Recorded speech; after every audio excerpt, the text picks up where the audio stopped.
Hello, this is me Akash Raj और आज हम पढ़ने वाले हैं नॉन यूनिफॉर्म मोशन। तो सबसे पहले हम ये देख लें कि अभी तक हम पढ़ क्या चुके हैं।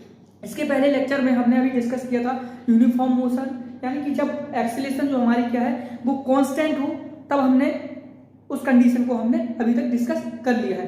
अब हमें डिस्कस करना है non uniform motion. Non uniform motion को पहले हम समझें कि नॉन यूनिफॉर्म मोशन है क्या एक्चुअली। नॉन यूनिफॉर्म मोशन को हम ये कह सकते हैं कि जो एक्सीलरेशन है वो भी हमारी क्या होने वाली है, नॉन यूनिफॉर्म होने वाली है। अब इसका क्या मतलब है, इसको हम किस प्रकार से प्रैक्टिकली समझें और किस प्रकार से इनको हम अपनी प्रॉब्लम में इस कॉन्सेप्ट को यूज करें, उसको समझने के लिए हम step by step non uniform motion को समझने की कोशिश करते हैं। नॉन यूनिफॉर्म मोशन को हम इस प्रकार से भी कह सकते हैं कि अगर हम इक्वल टाइम इंटरवल में अनइक्वल डिस्टेंस कवर करें, जैसे कि सपोज करिए हम एक डिस्टेंस, एक ऑब्जेक्ट ले रहे हैं, एक ऑब्जेक्ट ए ले रहे हैं, ठीक है। हमने एक ऑब्जेक्ट ए ले लिया है और ये ऑब्जेक्ट इनिशियल पोजीशन से क्या हुआ, चलना शुरू किया और फाइनल पोजीशन कहीं बी फाइनल पोजीशन पे पहुंच गया। अब क्या करते हैं, अब इसको हम 3 इक्वल पार्ट्स में डिवाइड कर देते हैं। एक यहाँ पे पॉइंट हम ले लेते हैं, कोई पॉइंट सी ले लेते हैं, यहाँ पे पॉइंट कोई डी ले लेते हैं। ये तीनों पार्ट्स जो हमने अभी डिवाइड किए, तीनों पार्ट इक्वल है। अब देखिए हम इसको नॉन यूनिफॉर्म मोशन को किस प्रकार से समझ सकते हैं। नॉन यूनिफॉर्म मोशन हम इसको तब कहेंगे कि जो ये इक्वल डिस्टेंस हमने डिवाइड किए हैं, इनको कवर करने में यदि टाइम जो है वो डिफरेंट लगने वाला है हर एक केस में, तो हम उसको क्या कहेंगे, नॉन यूनिफॉर्म मोशन करेंगे। जैसे हमने ये वाला डिस्टेंस कवर किया 2 सेकंड में, इस वाले को कवर करने में हमको 1 सेकंड लगा और इस वाले को कवर करने में हमको 3 सेकंड लगा। तो इसको हम कह सकते हैं नॉन यूनिफॉर्म मोशन हम तब कहेंगे कि जब हम इक्वल डिस्टेंस को कवर करने में अनइक्वल टाइम ले रहे हैं, या फिर इसको अलग तरीके से कह सकते हैं कि इक्वल टाइम में हम अनइक्वल डिस्टेंस कवर करें। अब इसको कैसे समझेंगे, सपोज कर लिया हमने टाइम इंटरवल ले लिया 2 सेकंड का, ठीक है। अब हमने चलना शुरू किया और हमने 2 सेकंड में चला 2 मीटर, ओके। इसके बाद फिर से हमने 2 सेकंड का इंटरवल लिया और इस बार हमने चलना शुरू किया, इस बार हम चले 1 मीटर, ठीक है। अब क्या है, इसको हम किस प्रकार से समझ सकते हैं, ये दोनों एक दूसरे का रिवर्स ही है। अगर हम ये कहें कि इक्वल टाइम इंटरवल में अनइक्वल डिस्टेंस कवर करें या फिर इक्वल डिस्टेंस को कवर करने में अलग अलग टाइम ले, तो उसको क्या कह सकते हैं, यहाँ पर नॉन यूनिफॉर्म मोशन कह सकते हैं। अब देखिए इसको जब हम प्रॉब्लम पे सॉल्व करने वाले हैं, प्रॉब्लम इस पे सॉल्व करेंगे, तो इस कंसेप्ट का यूज किस तरह से होगा, कौन सी इक्वेशंस हमको यहाँ पे लगानी पड़ेंगी, किस प्रकार से हमको सॉल्यूशन के लिए जाना पड़ेगा, उसके लिए हमने 3 इक्वेशन पढ़ी थी, 3 रिलेशन हमने देखे थे। पहला रिलेशन जो हमने देखा था कि वेलोसिटी को हम इस प्रकार से भी लिख सकते हैं, velocity equal to change in position with respect to time, dx upon dt भी लिख सकते हैं। ये हमारा पहला रिलेशन हो गया। दूसरा रिलेशन एक्सीलरेशन के लिए हम लिखते हैं कि acceleration can be written as dv by dt। और हमने ये भी देखा था कि जब हम इक्वेशंस को ड्राइव कर रहे थे तब हमने एक रिलेशन और देखा था एक्सीलरेशन के लिए।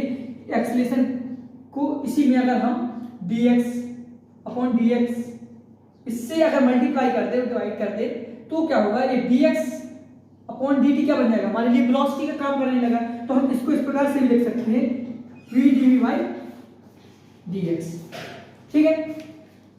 और इसकी जो और इक्वेशंस हम इनको और आगे बढ़ें और इसको और अच्छे तरीके से इंटीग्रेशन की फॉर्म में भी लिख लें, तो हम इसको इस प्रकार से भी लिख सकते हैं कि फर्स्ट इक्वेशन को हम किस प्रकार से और भी लिख सकते हैं। इसको हम ऐसा भी लिख सकते हैं कि v dt equal to dx। और अगर हम इसको इंटीग्रेट कर दें तो क्या होगा, इसकी हम लिमिट कहां से कहां तक लेंगे, क्योंकि ये जो हमारी रिलेशन दे रहा है किसके बीच में दे रहा है, वेलोसिटी और टाइम के बीच में रिलेशन दे रहा है। तो हम यहाँ पे क्या कर देंगे, पोजीशन और टाइम के बीच में रिलेशन दे रहा है यहाँ पे। तो पोजीशन यहाँ से x0 से लेके x फाइनल इनिशियल फाइनल दे देते तो ये ज़्यादा सही रहेगा आपको कंफ्यूजन से बचने के लिए। और यहाँ पे टी टाइम से यहाँ से 0 से टी तक, ठीक है। पहला हमारा रिलेशन ये आ जाएगा। दूसरा रिलेशन हम इसको अगर लिखना चालू करें तो इसको इस प्रकार से भी लिख सकते हैं कि a d x equal to d b. इसको इंटीग्रेट करेंगे तो इसमें लिमिट हम कहां से कहां तक लगा देंगे, इसमें u इनिशियल और v फाइनल तक वेलोसिटी के लिए लगा देंगे और यहां पे x इनिशियल और x फाइनल ए वाली लिमिट यहां पे लगा देंगे और हमको क्या मिल जाएगा, दूसरा रिलेशन मिल जाएगा। तीसरा रिलेशन हम इसके लिए लिखे, इस वाले के लिए लिखे, ये क्या था, इस वाले को हम हटा दें कुछ देर के लिए, ये हमने इस रिलेशन को ड्राइव करने के लिए ये लिखा था। तो अब इस वाले के लिए हम क्या लिख सकते हैं, इसको इस प्रकार से लिख सकते हैं हम a dt equal to db। इसको भी इंटीग्रेट कर दें तो यहां से क्या हो जाएगा, u इनिशियल v फाइनल, ये हमारी क्या हो जाएगी, लिमिट्स हो जाएंगी और यहाँ का टाइम का क्या हो जाएगा, 0 से लेके t टाइम तक। अब हमको एक 3 रिलेशन मिल गए, लेकिन अब हमारे मन में ये कंफ्यूजन आने वाली है कि ये हमने रिलेशन तो लिख लिए लेकिन हम ये लगाएंगे कब, हम कब लगा रहे हैं, नॉन यूनिफॉर्म मोशन में लगा रहे हैं। लेकिन नॉन यूनिफॉर्म मोशन को भी हम किस प्रकार से देख लें कि हमको जब हमारे सामने प्रॉब्लम्स आए तो हम उसको किस प्रकार से बहुत ही आसानी के साथ अप्रोच कर पाए। तो इसके लिए हम एक कह सकते हैं, रूल ही कह सकते हैं या फिर कह सकते हैं सिंप्लीफिकेशन या सिंप्लीफाई करके हमने एक रूल बना लिया है कि इस प्रकार से अगर हम अप्रोच करेंगे तो हम इजीली इनको क्वेश्चंस को कर पाएंगे। हम क्या करेंगे, एक्स वी नेक्स्ट रिलेशन। अब देखिए इसमें हम किस प्रकार से रिलेशन सेट करने वाले हैं कि यदि हमको क्वेश्चन में इस प्रकार से अप्रोच करने की जरूरत पड़े, यदि हमको पोजीशन गिवन हो और हमको वेलोसिटी फाइंड आउट करने के लिए कह दिया जाए तो हम वहां पे क्या करेंगे, यहां से पोजीशन में जो रिलेशन दिया रहेगा वहां पे हम डिफरेंशिएशन कर देंगे, किसका, पोजीशन वाले रिलेशन का, ठीक है। पोजीशन हमें किस टर्म में दी है वो हम देख लेंगे, जनरली टाइम के टर्म में ही मिलने वाली है। और देखिए यदि हमको वेलोसिटी गिवन हो तो वेलोसिटी को एक्सीलरेशन में चेंज करना हो तब भी हम क्या करेंगे, डिफरेंशिएशन करेंगे, ठीक है। और यदि हमको एक्सीलरेशन गिवन हो और वेलोसिटी की तरफ जाना हो, वेलोसिटी फाइंड आउट करनी हो तो उसके लिए हम क्या करेंगे, इंटीग्रेशन करेंगे, क्या करेंगे, इंटीग्रेशन करेंगे। और यदि हमको वेलोसिटी से पोजीशन की तरफ जाना हो तब भी हम क्या करेंगे, इंटीग्रेशन करेंगे, ठीक है। अब देखिए ये हमारा एक आसान से रिलेशन बन के आ जा रहा है कि हम किस प्रकार से क्वेश्चंस को अप्रोच करने वाले हैं। यदि हमको पोजीशन गिवन है तो हम क्या, अगर वेलोसिटी एक्सीलरेशन कुछ भी निकालना है तो हम किस प्रकार से अप्रोच करेंगे। सपोज करिए हमको पोजीशन गिवन है तो पहले हम वेलोसिटी निकालेंगे, फिर वेलोसिटी को भी, वेलोसिटी का जो रिलेशन आएगा उसको फिर से डिफरेंशिएट कर देंगे, क्या मिल जाएगी हमको, एक्सीलरेशन मिल जाएगी। मतलब हम इन तीनों टर्म को एक दूसरे से डिफरेंशिएशन, इंटीग्रेशन कर करके हम क्या कर सकते हैं, फाइंड आउट कर सकते हैं। अब देखते हैं एक नया टॉपिक जिसका नाम है मोशन अंडर ग्रेविटी। और मोशन अंडर ग्रेविटी में हम किस प्रकार से डील करने वाले हैं, इसको हम कह सकते हैं कि जो अभी तक हमने पढ़ा है कि यूनिफॉर्म मोशन क्या है उसी का एक पार्ट है मोशन अंडर ग्रेविटी। लेकिन जो हमने यूनिफॉर्म मोशन पढ़ा था उसमें जो काम एक्सीलरेशन कर रहा था वही काम यहाँ पे ग्रेविटेशनल एक्सीलरेशन करने वाला है। लेकिन वहां पे हम क्या लेते थे, एक्सीलरेशन को डायरेक्शन के साथ लेते थे, ठीक है। इसमें भी जो ग्रेविटेशनल एक्सीलरेशन है उसको हम क्या करेंगे, विद डायरेक्शन के साथ इसको यूज करने वाले हैं। चलिए देखते हैं इसमें हम क्या क्या करते हैं। पहली बात तो हम जो ग्रेविटेशनल एक्सीलरेशन है उसको स्मॉल जी से रिप्रेजेंट करते हैं, ठीक है। उसकी वैल्यू क्या होती है, कई बार हमको 9.8 गिवन होती है, कई बार क्या होता है हमको 10 भी गिवन होती है। जैसे हमारे क्वेश्चंस होंगे उस प्रकार से हम इसको यूज कर लेंगे। लेकिन हम ये जानते हैं कि एक्सीलरेशन हमारी क्या है, ये कांस्टेंट रहती नहीं है। अगर हम अर्थ की सरफेस पे रहेंगे तब तो इसके आसपास आती है, जैसे हम अर्थ सरफेस के ऊपर जाते हैं तो चेंज होती है, नीचे जाते हैं तो भी चेंज होती है। लेकिन अभी के लिए हम क्या करेंगे, इसको कांस्टेंट मान लेते हैं कि ये एक्सीलरेशन क्या है, या तो 9.8 हमें गिवन होगी या फिर 10 गिवन होगी, ठीक है।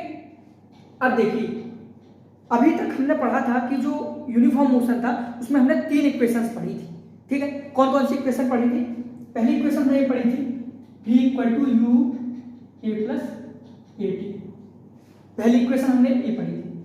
दूसरी इक्वेशन हमने पढ़ी थी s equal to u t plus half a t square. और तीसरी इक्वेशन हमने पढ़ी थी v square equal to u square plus 2as। अब देखिए यहाँ पे क्या होने वाला है कि पहली बात तो हम देख लेते हैं कि यहाँ पे कौन कौन C vector quantity in relations में आने वाली है। तो पहले देखिए ये वेलोसिटी क्या है, डायरेक्शन के साथ आने वाली है। ये क्या है, इनिशियल वेलोसिटी है, ये भी डायरेक्शन के साथ आएगी। यहाँ पे एक्सीलरेशन है, ये भी क्या है, डायरेक्शन के साथ आएगी, विद डायरेक्शन हम इनको यूज करने वाले हैं। डिस्प्लेसमेंट है, ये भी डायरेक्शन के साथ आने वाला है। इनिशियल वेलोसिटी है, ये भी डायरेक्शन के साथ आने वाला है। एक्सीलरेशन है, ये भी डायरेक्शन के साथ यूज होने वाला है। फाइनल वेलोसिटी है, ये भी डायरेक्शन के साथ यूज होने वाला है। इनिशियल वेलोसिटी है, ये भी डायरेक्शन के साथ हम यूज करेंगे, और एक्सीलरेशन है, ये भी डायरेक्शन के साथ यूज करेंगे। अब देखिए यहाँ पे डायरेक्शन में हम कंफ्यूज हो जाते हैं कभी कभी, तो इसके लिए हम क्या करेंगे, सबसे सिंपल तरीका हम फॉलो करेंगे। हमेशा भूल जाएंगे कि एक्सीलरेशन ऊपर जाने पे क्या है, ऊपर जाने पे पॉजिटिवली, नीचे जाने पे नेगेटिवली, ये सब हमको कोई कॉन्सेप्ट नहीं रखना है। अब देखिए हमने अभी जो इनिशियल लेक्चर्स हुए थे हमारे, उसमें हमने फ्रेम ऑफ रेफरेंस पढ़ा था। तो क्या करेंगे हम, यहाँ फ्रेम ऑफ रेफरेंस का ही यूज करने वाले हैं इनकी डायरेक्शन को डिफाइन करने के लिए। हम क्या करेंगे, जैसे सपोज करिए जहां से हम किसी चीज को ऑब्जर्व करने वाले हैं, फ्रेम ऑफ रेफरेंस जिसको हम बोल रहे हैं, जहां से ऑब्जर्वर होगा वो किसी भी ऑब्जेक्ट की मोशन को क्या करेगा, ऑब्जर्व करने वाले हैं। तो सपोज करिए कि हमारा कोई ऑब्जर्वर है, वो यहाँ है। अब देखिए एक एक्स डायरेक्शन होगा, एक वाई डायरेक्शन होगा, ये वाई डायरेक्शन होगा, और ये y direction, negative y direction, x direction, negative x direction. अब देखिए कि हमको केवल इतना याद रखना है, यदि इस रेफरेंस पॉइंट से, क्योंकि अब हम क्या कर रहे हैं, मोशन अंडर ग्रेविटी कर रहे हैं, तो या तो ग्रेविटी एक्सीलरेशन ऊपर की तरफ, मतलब ऊपर की तरफ मोशन होगा, या तो नीचे की तरफ। ऐसा कोई प्रोजेक्टाइल वगैरह अभी नहीं पढ़ना है, क्योंकि अभी हम क्या पढ़ रहे हैं, अभी हम रेक्टिलिनियर मोशन बस की बात कर रहे हैं। तो इसके लिए हम क्या होगा, या तो ऑब्जेक्ट हमारा ऊपर जाएगा या ऑब्जेक्ट नीचे आने वाला है, उसमें कोई टू डायरेक्शनल वाला अभी मोशन इसमें आने वाला नहीं है। तो एक चीज हमको क्लियर हो गई। तो हम यहाँ पे क्या करेंगे कि यदि, ये हमने मान लिया है कि यदि जो डिस्प्लेसमेंट से लेना शुरू करते हैं, यदि डिस्प्लेसमेंट ऊपर की तरफ होगी तो हम क्या लेंगे, पॉजिटिव लेंगे, ठीक है। और यदि डिस्प्लेसमेंट नीचे की तरफ होगी तो क्या करेंगे, हम उसको नेगेटिव लेंगे। इन कैलकुलेशंस के लिए हम बात कर रहे हैं, ठीक है। अगर वेलोसिटी क्या है, ऊपर की तरफ होगी तो हम क्या करेंगे, पॉजिटिव लेंगे। अगर वेलोसिटी नीचे की तरफ होगी तो हम क्या करेंगे, नेगेटिव लेंगे।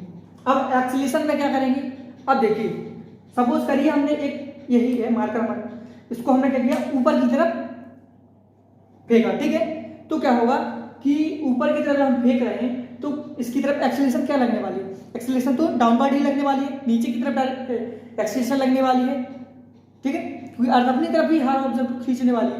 तो अगर हम ऊपर भी फेंक रहे हैं तब भी हमारा क्या होने वाला है, एक्सीलरेशन तो नीचे की तरफ ही आने वाली है। क्या होने वाली है, सपोज करिए हम ऊपर की तरफ हमने एक ऑब्जेक्ट फेंका, ये ऑब्जेक्ट है, हमने ऊपर की तरफ फेंका, लेकिन फिर भी क्या है, हमारी जो एक्सीलरेशन है वो क्या होने वाली है, नीचे की तरफ होने वाली है।